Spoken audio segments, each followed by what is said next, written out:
Hi, welcome to my video, Oracle of the Moon. My name's Howard Lyon, and here is the finished painting so that you can have a look at what we're going to be creating. Here's my sketch for the piece, and if you want to see my process of creating the sketch and then this digital comp, including the 3D from Blender, I have an additional video that hopefully you've seen by now called Midnight Garden. And it walks through creating this image in Photoshop so that I have something to paint from. But those are the initial steps from the sketch to the 3D to the digital comp. So let's jump right into the painting.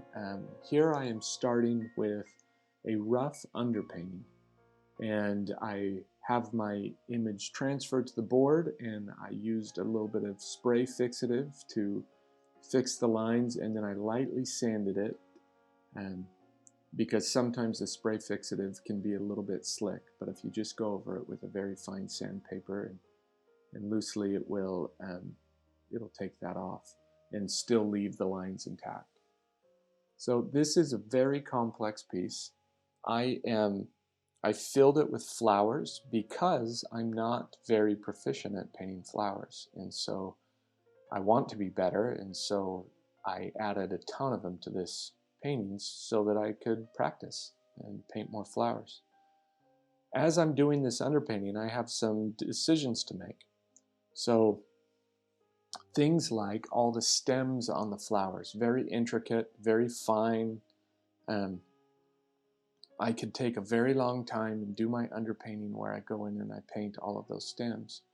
But I'm fairly confident that when I go through and I do my final painting pass, that I can draw those stems in without the line work. So I didn't even transfer most of the lines for the stems, and I just paint over that area and give it a general color and value, and then I know when I go back in I can paint the stems. So it's something that in your own works, something to consider as you do underpaintings, how detailed you make them and what all is included.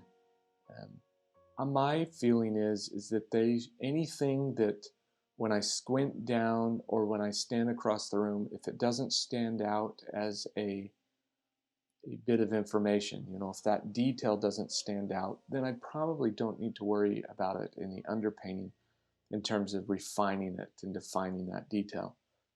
And if you've watched my past videos, you know that I like my underpainting to be fairly rough. When the underpainting's done, the colors and values should look like the finished painting or be quite close. And again, it's kind of one of those squint down or stand across the room and assess. And that usually gets me to where I want to be without it taking too much time. Now this underpainting, like you're seeing, there's a lot of plants, a lot of leaves, petals, intricate things. It did take a while, but you can see, like, for the flowers, I'm reducing down a flower and its petals to a blob of color and value that is approximate to the whole flower. And I think that's sufficient, and it gives me, the underpainting gives me some depth to the paint layers, so that when I do the second pass, it's not over the stark white of the canvas, but it is over the same color and value. And so as I refine that and add more, it becomes richer, not less intense, or having to cover up a arbitrary color underneath.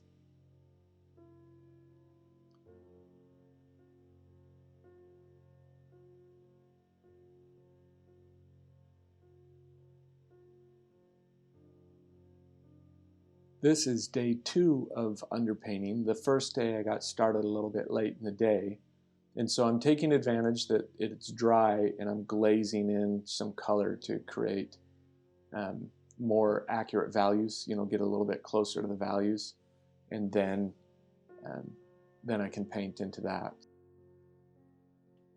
If you've followed some of my recent paintings, I've painted the moon several times. And it's kind of fun painting a subject repeatedly, and you get a little more confident as you do that. And it's also good, I think, as an artist to have some elements that tie a range of pieces together. And one of the things that I've found when I'm painting the moon or painting rocky surfaces like that is I like to put the paint on quite thick, and then I go in with the palette knife. And you might have seen me do that just a moment ago. And the texture of the linen, or even if you're just on hardboard, will really assist you in creating that very kind of finely detailed but low contrast surface as you scrape the palette knife over it. And then sometimes I might go in with a soft brush and do a little bit of blending, to just so that there's not too much high detail. Any kind of contrast and hard edge detail will draw your eye to it. And so I want the moon to be kind of soft behind her. And I am going to work on the moon more. That was just kind of finishing up that underpainting. Now I am starting on the first pass of the painting, where the underpainting is completely finished, and I am going through and I'm starting to make those final adjustments to the values and colors. This is my third favorite part of the painting. My first favorite is that time, well, I'll just tell you my second favorite. My second favorite is where I'm actually doing the comp, where I'm designing the painting out, doing the sketches, drawings, and all of that. I love that part quite a bit. But my first favorite is the very last stage of the painting, where I put my reference away. I just look at the painting and try and decide what it needs. Say, oh, this would look better, it would look cooler if I did this or that. And that's where I'm often adding glows and changing some edges. Maybe I'm glazing in a little bit of color and heightening contrast here and there, adding little details, maybe some jewelry or curls or wisps of hair, little things where I look at it and say, it would be a little more delightful if I added this. And I love that stage of the painting so much. It's really the payoff for doing all of this. So you have to persevere and put in the work to get through it. Now, fortunately, even my least favorite portions of the painting are still things that I love, and I feel grateful that I can do this for a living. I will say I don't completely enjoy painting architecture. I find that that is always a bit of a struggle for me. But that's all right. I'd never shy away from it. If that's what the painting needs, if that's what it calls for, then that's what the painting gets. And I do the work and put in the architecture. Even simple things like this, which aren't too difficult, aren't too bad. Like the forms on either side of the painting are, I needed those in to help with the compositional effect. Creating that kind of, those concentric rings that I mentioned, like a ripple coming out, centering on her face. And, that was important to have those architectural elements in there. You might notice as I'm working on the face that I am putting the highest areas of chroma right in the center of her face and where the hair borders her face. And as I move out from it, I'm going to decrease the chromatic intensity of the colors. So look at that little ridge, the shadow that the hair is creating above her forehead on the left-hand side. And the color there is very intense. Same with her cheek. It's where it's touching the hair, it's almost pure cadmium red light. It's a very intense color. And as I move away, subtly, the hair becomes more gray. And same on her neck. It's not as intense, the shadows there, as it is around her cheeks and around the hair. And it's a powerful form of contrast. That color saturation contrast is very intense. And It's something to be aware of, that you don't want everything to be the same level of saturation or chromatic intensity. Use that tool just like you would value contrast or edge contrast or detail contrast, and put that variety in there. And where you want more focus, have higher saturation. Utilize all of those tools that you have. I mentioned those concentric rings. It was something that I noticed when I was doing the sketch, that it might be pleasing. Have the moon where it is, this huge moon, and then the arc of the architecture, and the curve of her dress made by the scoop of the blouse, and the positioning of the arms, the belt hanging down. All of those things kind of add to those, like I said, the kind of ripples in the pond emanating out from the face. And if I hadn't have done that sketch before the photo shoot, then I would have missed that. And it's, I guess, encouraging you to make sure that if you're going to hire a model and do a photo shoot, there were times in my career where I figured I'd just get the model in and then have kind of some discovery as I was doing that. But I was missing out on the opportunity to really explore things like this that are hard to do when the model's there. It's hard to have the foresight to think of all of the elements of the painting at the same time like that, but it's easier to do when you're doing a sketch. So I would very much recommend always doing a series of sketches before your model comes, and planning out. I often will do 5 or 6 paintings where I try and plan out before I hire my model, and then I'll shoot for those. And then as I'm doing that, sometimes I do stumble upon poses where I'm like, oh wow, that's a beautiful pose. I'm going to try and work with this, and make those little adjustments to the model in the photo shoot, and come up with something on the fly. That happens, but it's rare. Whereas when I have sketches prepared, I feel like I can be very confident in the outcome of the photo shoot, that I'm going to get the information that I need based upon what I planned in the sketch. A little tip for painting fabric: when you do it, it's helpful to pre-mix colors. I will pre-mix usually 3 values. I'll do the dark, the middle, and the light, and then I can block those in quickly, and then I can come in and add highlights and dark accents and really refine the forms within those value groups. This particular dress was quite complex. It is semi-translucent. It's not transparent, but it lets light through. And where it lets light through, the color becomes a little more intense. And then it has a lot of that fine gathering and pleating of the fabric. And all of this takes place over the form of the figure underneath. And so it can become, it's a lot to tackle mentally as you're painting, and you can simplify that a little bit by pre-mixing colors. So in pre-mixing, it lets me focus on just observing the shapes, identifying the values of those shapes and recording them.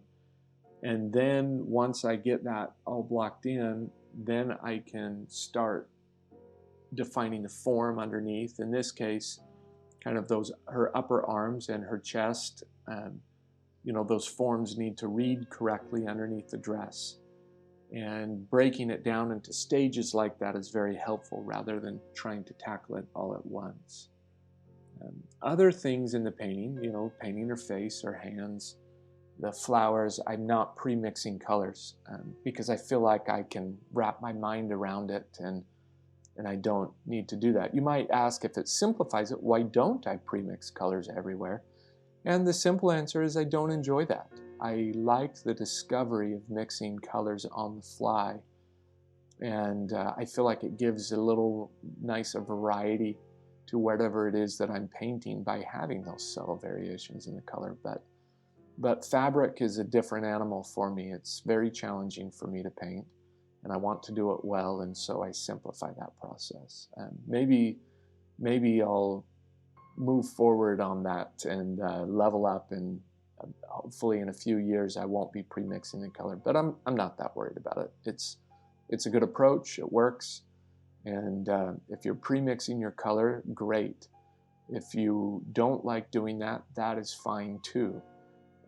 But I think it's important to understand the benefits of doing that. Um, that it will help you simplify the process a little bit, but what you might lose is a little bit of color variation as you're painting, maybe a little bit of interest. But you can always go and add that in afterwards. So you'll see I'm back onto the face. This is all on the second day of painting. And I'm back onto the face, and I will often leave an area unfinished but fairly far along, like I did the face when I jumped to the dress.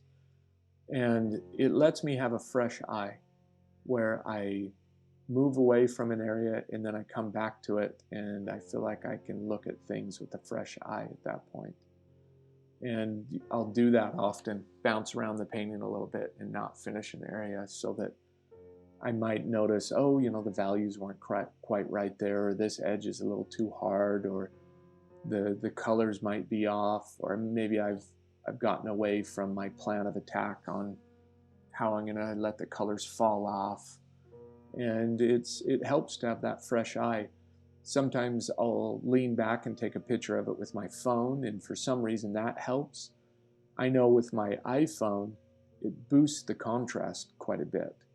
And so sometimes things that don't stand out as they are will stand out when I look at it with that contrast boosted. So give that a try. Moving around your painting with that intent of coming back to an area with a fresh eye, or take a picture with your phone, or some artists will use a mirror, some artists will use a reducing lens. It's like the opposite of a magnifying glass. It shrinks the painting down, and so you can stand there and look at it. But I don't use one of those. I prefer to just get up and move back from the painting. The surface that I'm working on here, it's my favorite surface right now. And I say right now because I change. I find when I work on something for a while, I like to switch, and after I've done a few paintings on a surface, or a dozen paintings, I'll switch to another surface. But this one I've found myself coming back to over and over. And this is a brand of linen called Art Fix linen. And is their 84C, which is a oil primed surface. And it's quadruple primed. It's a very fine surface, and it's also absorbent. And I love painting into it. The underpainting, when I do that, I use a little bit of Gamsol, and it's kind of washy, almost watercolor-like. It soaks into the ground of the surface, and it lets me paint immediately over the top of it without disturbing that underpainting. So that's kind of handy. The downside of the linen, it is a very expensive linen. It might be prohibitively expensive for you.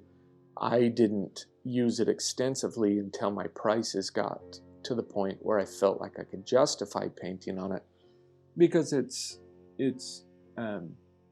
maybe 3 or 4 times as expensive as some of the other big brands of linen. But incredibly enough, I found it to be worth it for me, so that's why I keep using it. And then the linen is mounted onto a panel of Alumalite. Alumalite is kind of like cardboard made with aluminum and a polycarbonate core. I think it's polycarbonate. It's either polycarbonate or polyethylene. But when you look at it from the side, it has that corrugation like cardboard, but then it's sandwiched by 2 thin sheets of aluminum, and then that aluminum has a polyester coating on it. And it's made for signs, so it's made to have paint right on that surface. I like the surface because it is very archival. It's very stable. And I attached the linen to it using Beva film or Beva film. The Beva film is a very thin film. It comes in rolls, and it has a mylar on one side and then like a silicone paper on the other side. And you remove one of the sheets and you lay it down, and then you use an iron. And you'll want to have some sort of means of checking the temperature on your iron, because you want it to be around 170 degrees in that area. The Beva film becomes active when it hits 150 degrees, but you don't want to get it so hot that you burn something. So about 170 degrees is what I aim for. And then you just iron it to the panel. And then you peel off the backing and you put your linen down. And I put the silicone paper over the top of the linen so that the iron doesn't discolor it. And you iron it again, and it sticks to it. And the reason I use it is because if the backing for the painting should ever become damaged, you can heat it up again. 50 years from now, you can heat it up again and remove the linen from the backing, just that easy. So it's a very cool material, very cool surface, but it is expensive. This panel I made for myself, probably it's a 20 by 24 panel, probably would cost, around $60, $70 in materials to make.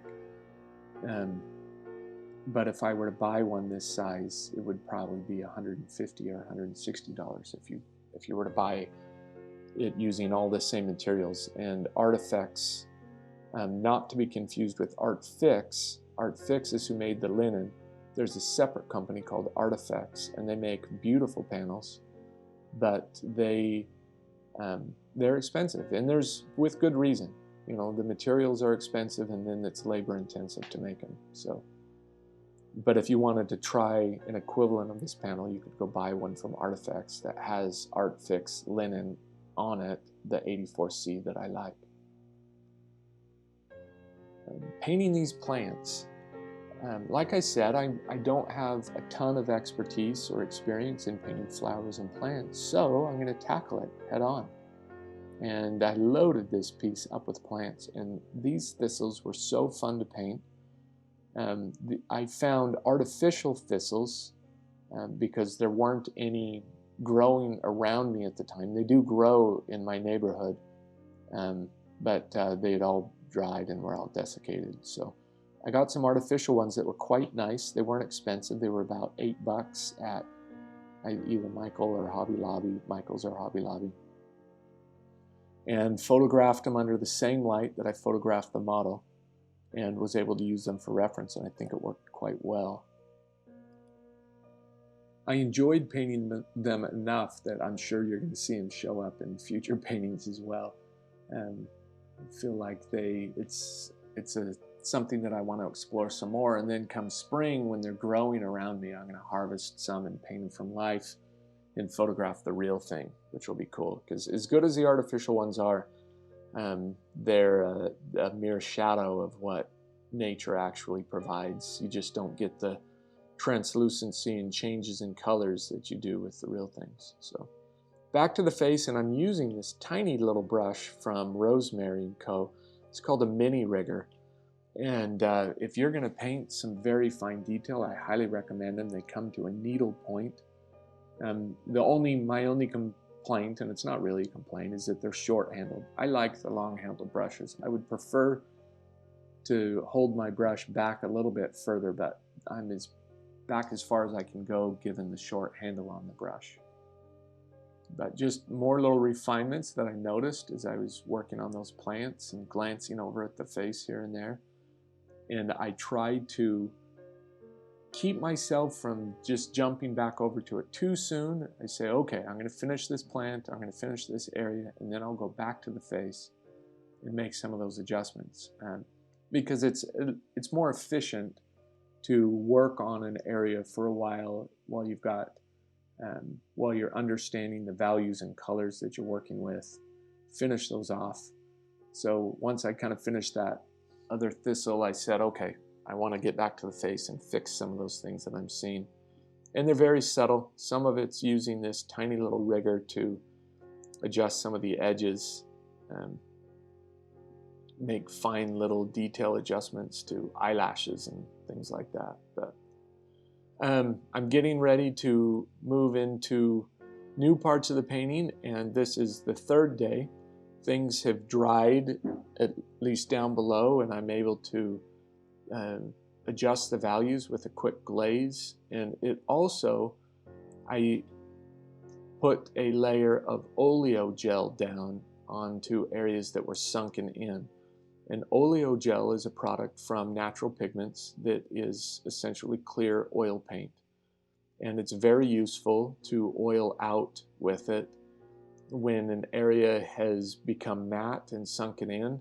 Often the values will lighten a little bit, and using the oleo gel will darken those down again, kind of return the luster back to its original value, and it makes it easier to paint into as well. It's almost like painting wet into wet when you use the oleo gel. So I don't use a lot of mediums while I'm doing the majority of my painting, but I found that oleo gel has become indispensable and very useful medium, and I'm confident in using it where it's not going to cause any issues because of the nature of it, that it is just linseed oil with tiny little glass beads as the pigment. So fine that you can't, it's just like oil paint where you can't feel the pigment necessarily. It's very tiny. I think they call it fulminated silica, and it's clear. Whereas if you were using something like Lyon or Galkit extensively, it comes with some compromises doing that, where Lyon, if it's thick, will yellow, Galkit as well, and then it makes things very sticky, and I don't love it as a medium. So again, the oleo gel is just like a layer of paint that you can then paint into. So these flowers, the very fine blossoms on the flowers, I wanted to make sure that I wasn't going to overdo the detail and try and paint every tiny little blossom.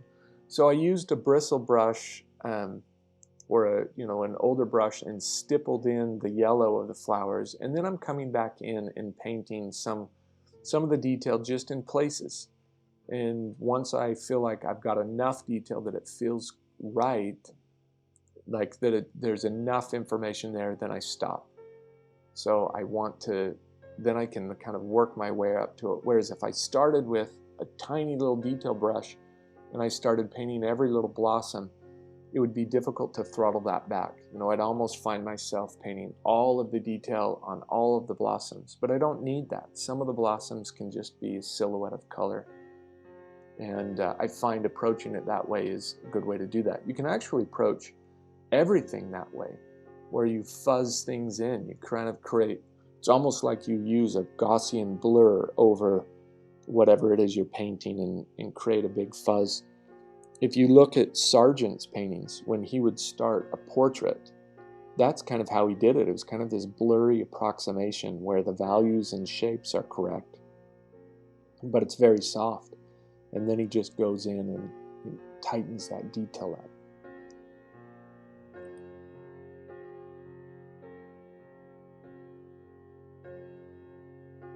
Painting these plants I tried to break them down into a series of steps. And so the first one was to just get the shape in. And then the second one was to identify the changes in values and what those transitions look like. So like on those little, I was going to talk about the thistles, but on these plants that I'm putting in right now, you could see I blocked in the light shapes, then I blocked in the dark shapes, and now I'm creating the transitions between those light and dark areas, putting in the highlights, the rim lights, the dark accents. But as hitting those big areas like that first, it gives you a pretty clear idea if you are in the right ballpark with the color and value. And you know, I think it's important to develop that ability to be able to look at something and imagine how you might paint it. How would you break that down? You know, um, if you're painting a human figure, it's very useful to be able to look and identify the shadow shape and the light shapes, and be able to put those in, and then start developing the form, and then making sure your colors are right, and then getting the detail. So it's a good practice to do, even if you don't have pencil and paper or brush and canvas at hand. As you're sitting and you're observing people, imagine how you might paint something. You know, kind of talk it through in your mind. This is how I would do this painting.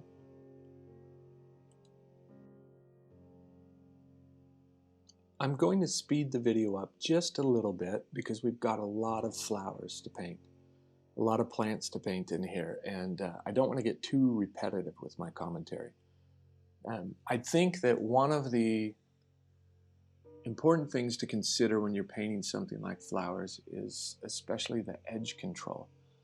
And it's something that I'm trying to be very mindful of as I'm painting these flowers, and I base that upon seeing some of my um, artists that I admire, some friends of mine, or even artists like Richard Schmid, who I don't know personally, but I love his artwork. I mean, he's kind of a giant in the painting world. But I look at his edges, especially when he paints flowers, and they're almost all very soft with the occasional hard edge that he will put in for emphasis.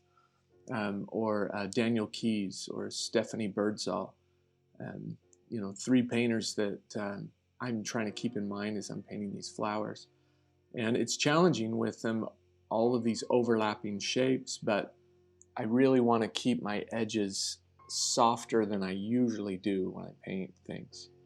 And so I'll keep revisiting an area if I feel like the edges aren't quite soft enough, and just let a few areas stand out with very hard edges.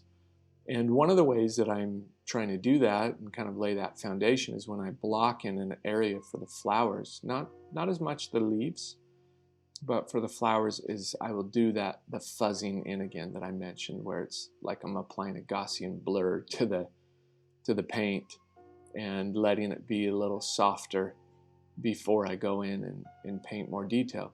Now, if there's an area where I want the flowers to draw more focus, I will let those edges stay a little bit harder because I want the eye. The eye is drawn to that edge contrast and value contrast. So, you know, I'm making those decisions as I go, but as a general rule, keep those edges soft. It also applies if you're painting something soft. Soft edges help create that impression. Like a pillow or hair or whatever it might be. And if you want to give that impression of that soft delicacy, then keep those edges soft. Whereas if it's something like steel or rock, or you know, it's very hard, you can leave those edges a little bit harder, and it helps to convey that.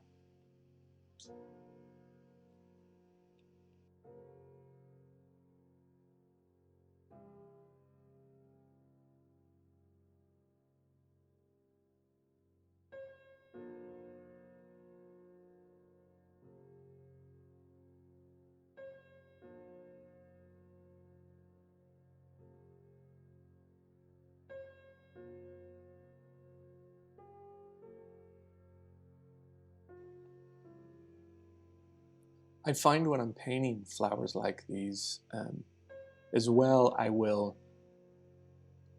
paint them back to front, you know, and so they kind of, these little daisy-like flowers that are peeking out in places, they especially create kind of a cone or cup shape. And so there's a front and back where one side is catching the light and the other side is in shadow. And it's helpful to paint the far side of it and then I can paint whatever, whether they're lighter or darker, the petals in the foreground can go over the top of them. And that's one of the beauties of oil paint, is that you can paint opaquely over itself as long as the paint isn't too thick. And in this case, on these flowers, I'm not putting down the paint particularly thick. It's got a nice thinness to it, so I can paint directly over it. You saw a real quick use of the palette knife again in the ground here, and that's very, makes it easy to create all those little scuffs and pebbles and little bits of organic dirt very quickly. I'll kind of blot in some oil paint somewhat thickly and then go in with the palette knife and scrape it around, and almost immediately looks like dirt or stone. So give that a try if you've got some rough dirt, hard dirt to put in there, or stone, or a moon, like I mentioned earlier too, that I used that there. So did you see on that little flower where I painted the background element first and then I painted the darker elements over the top of it? I just did it again on that flower, and it's a useful way. It very quickly establishes the form of the overall flower shape without getting too lost in the little petals.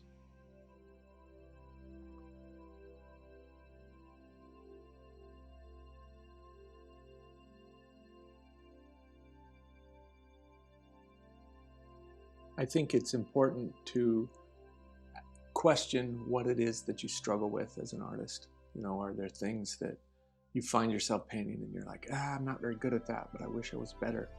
And then plan paintings around that. And don't shy away from it. Jump in and really hit those.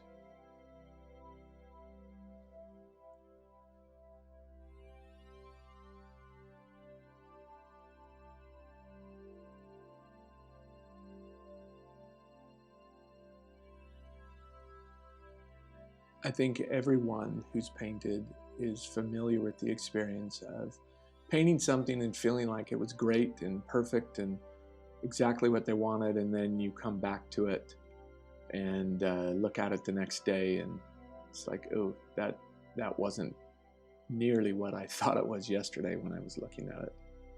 And that's a tough thing, but it shows the power of looking at something with a fresh eye.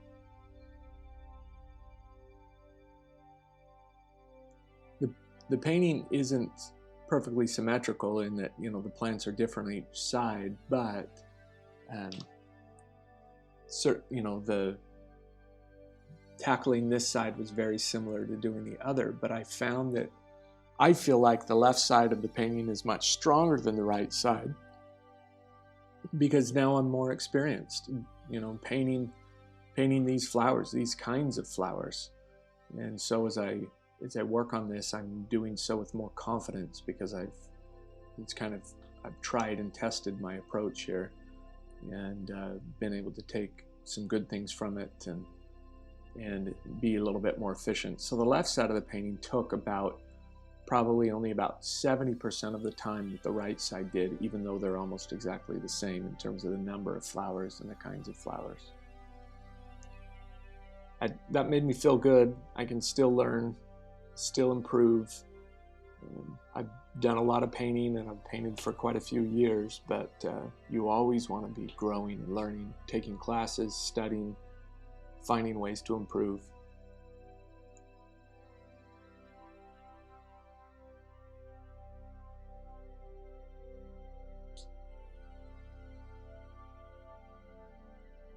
If you've watched any of my videos before, or even within this video, it should be apparent that the process of representing something, you know, two-dimensionally abstract, there's a lot of different ways to approach it, but the way I approach it and keep coming back to is identify shapes first, then values, then form, then make sure your color is correct, then paint the details.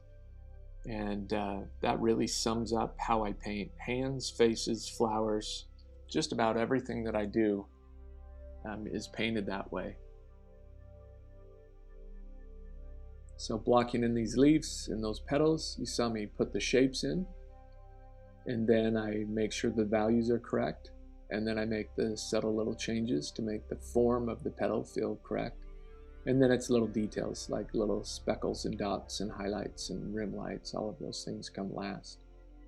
It is also good to help ensure efficiency while you're working, so that you don't start with details and then have to paint out an area or make an adjustment. So if you work big and simple, it's easy to move those big shapes around and adjust them to be the right shapes. But if you just start painting the details, that can be very exhausting mentally to have to lose that work.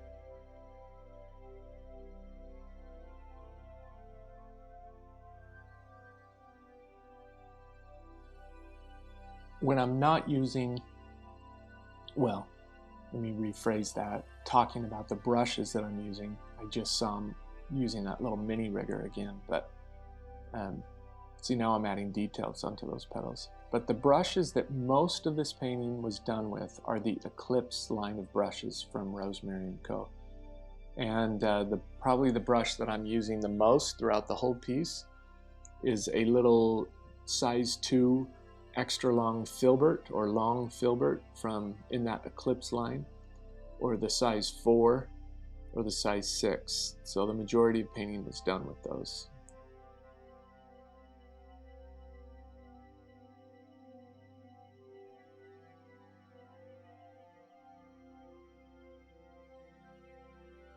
I'm going in right now and I'm scumbling in a haze around the flowers. So a white haze around the white flowers, and then kind of a pink purple around the pink and purple flowers. And I'm using very little oil paint mixed with a little bit of the oleo gel.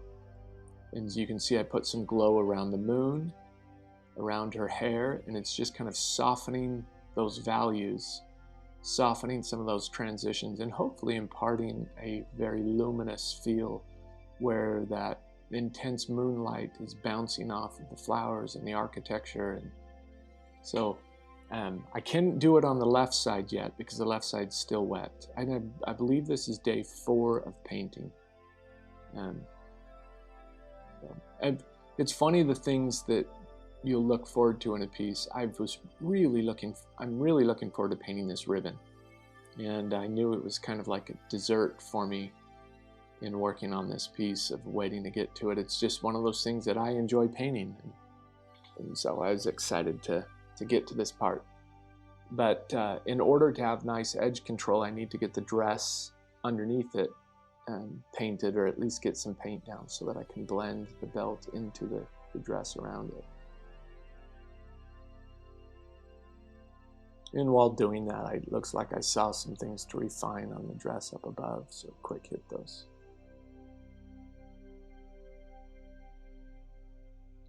This part of the dress went much faster than the upper part. There wasn't as much light shining through the surfaces, and so it wasn't nearly as complex to paint as some of the areas up above on those sleeves and the top part of the dress. So this, you'll see, goes a fair bit faster than the upper part. Again, I pre-mixed my colors here, like I mentioned on the dress when I was working on it up above, but pre-mixed some of those values, and it made it go quite fast.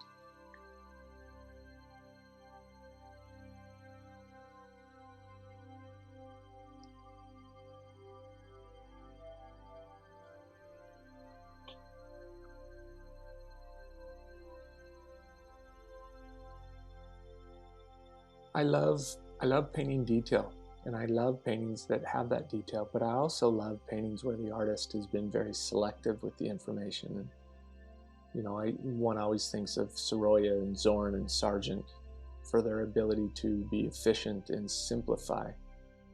And all painting is an act of simplifying what we see in front of us, because nature is almost infinitely detailed, and so we have to create a subset, record a subset of that information when we're painting. And then so it's up to you to decide how much shorthand you're going to use. You know, how efficient are you going to be in your brushwork? And there are days where I sometimes lament that I paint so detailed because it takes time. You know, the painting will take, I think this one was done over 6 days. Whereas if you're much looser, you might be able to finish a painting quite a bit faster. But that's never been my style. That's never appealed to me as much. And early on in my career, I kind of came to terms with that, of embracing painting in a way that I am passionate about, and not lamenting that I don't paint another way. Now that doesn't mean I don't experiment and try different things, but I think it's important to work in a way and to paint things that motivate you, paint things that make you want to go into the studio every day and be who you are, represent your mind and mindset as an artist.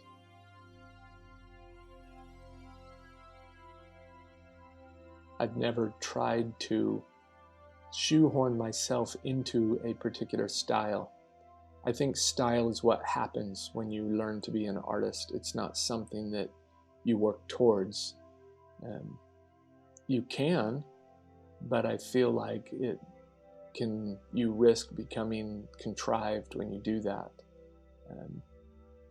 Whereas if you let your style develop, let your aesthetic sense evolve based upon your life experiences and external things that inspire you, then I feel like there's a truth to that, you know, kind of a beauty in the way that comes together. So the hands, you know, and the arms, you'll see I'm not going to be as chromatic as I was up on the face, again, because I don't want them to take too much information away, or draw too much attention from the face. And this arm especially is in shadow, and so I'm going to keep the intensity of the color there fairly muted compared to the face. The other hand, where it pokes out into the light, I want a little bit more attention there. So you'll see I'm going to heighten some of the chroma on that hand.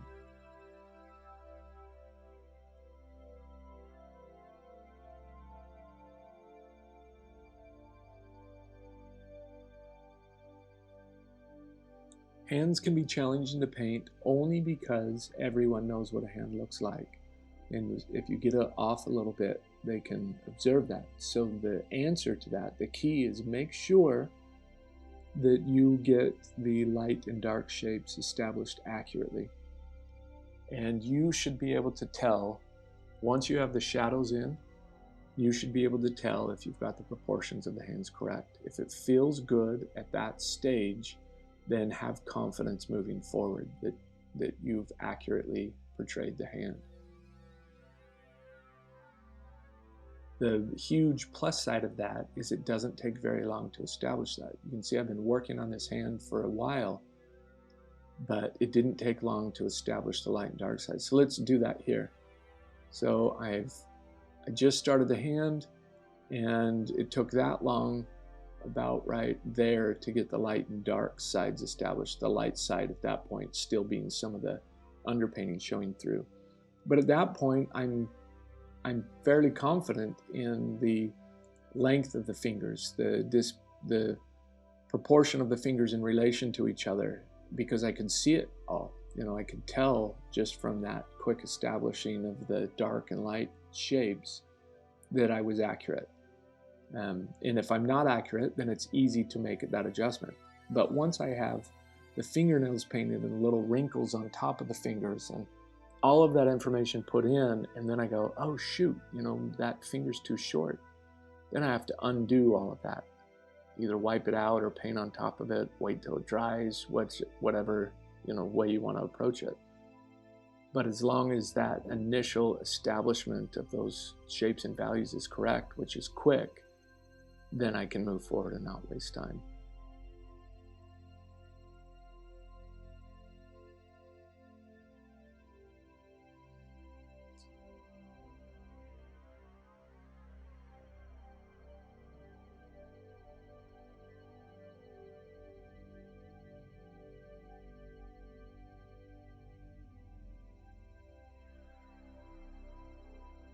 The palette that I'm using for my flesh here is flake white. The first pass I used titanium white, and I used it because I was using specifically the Griffin Alkyd titanium white from Winsor Newton, which has an Alkyd dryer mixed in with it. And it's the only pigment that I use occasionally with that dryer in it, and it makes it so that whatever I do in the underpainting will be dry the next day. But for that second layer on the flesh, I'm using flake white. I like the way flake white mixes with other colors better. I don't want the super fast drying time of the titanium white, but flake white of the Griffin Alkyd titanium white. But flake white itself, the lead acts as a dryer and will speed up the drying faster than titanium white. And the lead pigment is also more flexible than titanium, and so it lasts longer. It's a little more archival. So the palette that I was using for the flesh was flake white and Naples yellow and cad red light, quinacridone red, raw sienna, ivory black, and occasionally some ultramarine blue because of the cool light that she's under. So that was my flesh palette for this painting. The quinacridone red helped cool those skin tones down. Oh, and quinacridone magenta as well, which is a fairly dark, warm violet that was used in the flesh as well. So I didn't necessarily need all of those colors, but some of them were fairly convenient to have in there as well. Like the cad red light is nice because I wanted the flesh to appear warmer where the light was really hitting it. And so I used the cad red light in the flesh mixtures. As I transitioned into the cooler, I moved to quinacridone red, and then in where it was very much in shadows to quinacridone magenta. And then I use ivory black in my flesh mixtures by mixing up a gray of the same value of whatever color I'm painting with, and then I will mix that into the flesh to neutralize it. So I don't usually add ivory black directly to a flesh mixture. I will first mix it with white to create a gray and then add that to my flesh mixture. And it's just a little bit easier to control. Man, I'll tell you what, on this fountain, these little egg forms that I put in there, I was regretting about now. It was very tricky. I would paint in an element and then realize, it just wasn't spaced quite right. And, something like this, you expect to be very precise in the way that it's manufactured, where it's not going to have like uneven spacing of those elements. And so I had to keep revisiting to make sure that it looked accurate. As I get ready to paint the main stem of the fountain, I wanted to have the dress behind it painted, again, for the purpose of being able to blend into it and blend edges in there. It just makes the job a little bit easier when you're painting wet into wet as far as edges go. If it does dry behind you, that's no problem. It just means you're gonna have to mix a little bit more to make sure that you get all the colors that you need to create transitions.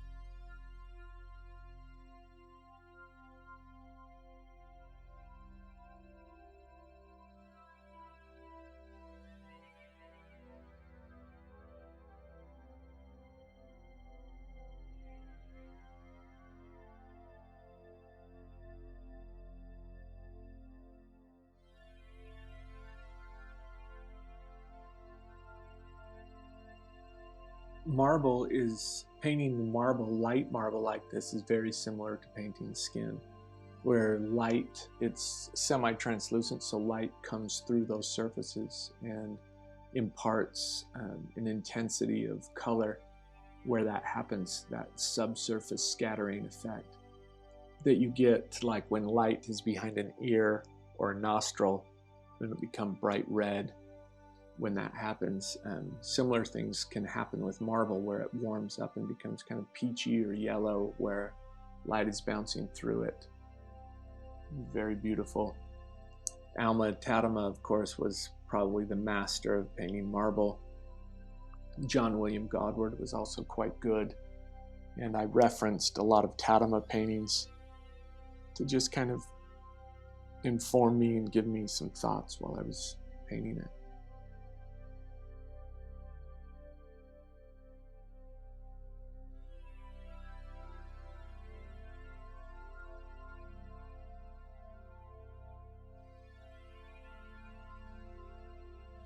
Back to those little egg shapes.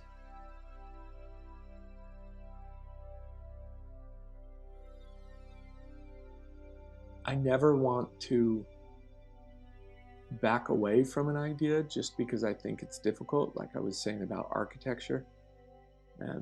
But these, doing these precise manufactured elements in a painting are always time-consuming and a little bit taxing to do. But there's great payoff from persevering through and getting those put in.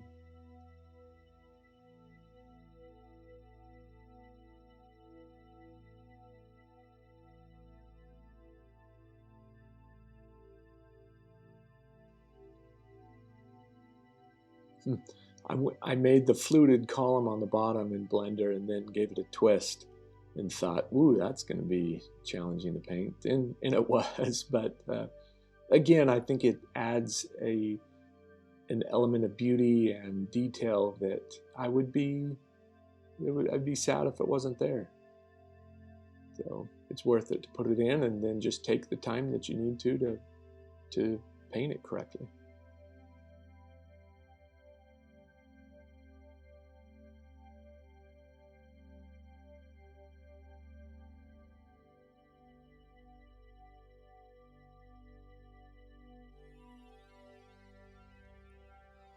One of the things that I've been excited about this year that I've been able to start is doing a series of themed paintings, working through mythology and powerful women, and continuing on that theme of exploring my own interpretation of beauty, beauty of nature, beauty of humanity, beauty of theme, in searching through that. And I found that with each piece that I do, I feel like I'm adding more depth to my artistic voice. And I'm excited to finish up this series. I've got quite a few more paintings planned, and then tackle something new beyond that. But a lot of artists that I admire from the past and today will do a similar thing, where they'll do a series of 5 or 20 or however many paintings around a theme, and some visual similarities or palette similarities, and really explore it thoroughly. And I think there's a lot of growth that happens there. And I also think that it's valuable for collectors and galleries, because they can see that it wasn't just some one-off, but that it's part of a larger message or part of a larger exploration of work. I'm glazing some color in here, and then I'm finishing that treatment where I add some haze, and I'm using flake white for that. Flake white's nice because, as I said earlier, it's not as opaque as titanium. It's a little more transparent, and so as I go in and I glaze with it or scumble with it, it creates a nice little haze. I also, whenever I do glaze, I like to paint opaquely over it and not just leave it as a glaze, because sometimes it can feel a little too thin or insubstantial, and so it's helpful to glaze over it.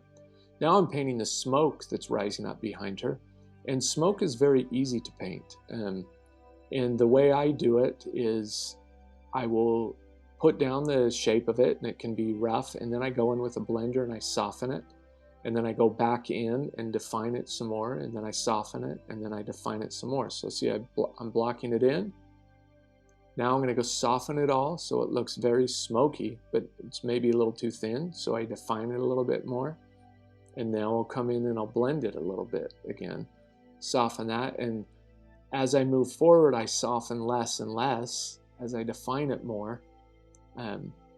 But it's very easy to do. Same with these little glows. I will create a haze or a little fuzzy patch of glow, and then I go in and I paint the hard shape inside of it where I want the real kind of punch of the glow to be.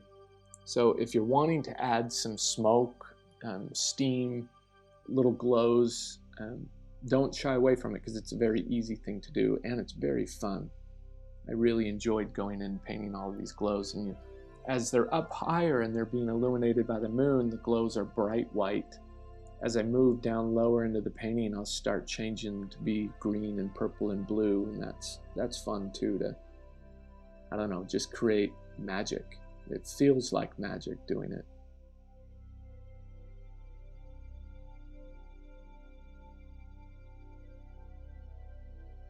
I'm using a tiny eclipse round to put some of the intense glow down.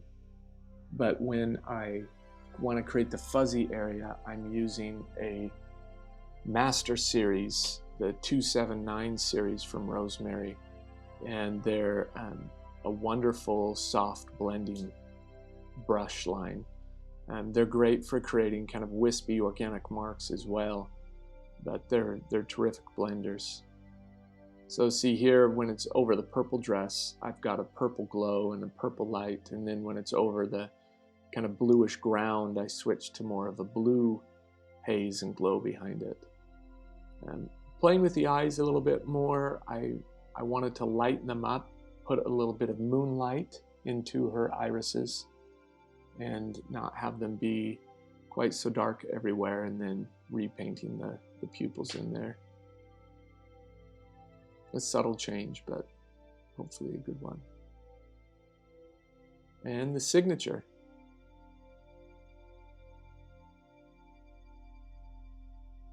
Thanks for watching this painting video. Here is a shot of the finished painting, and I hope you enjoyed it and that it was useful. And here it is in its finished frame, made by Michael Graham at Masterworks Frames. Again, I hope it was useful. Thanks again for your time, and feel free to email me questions you might have. My email is fineart@howardlyon.com.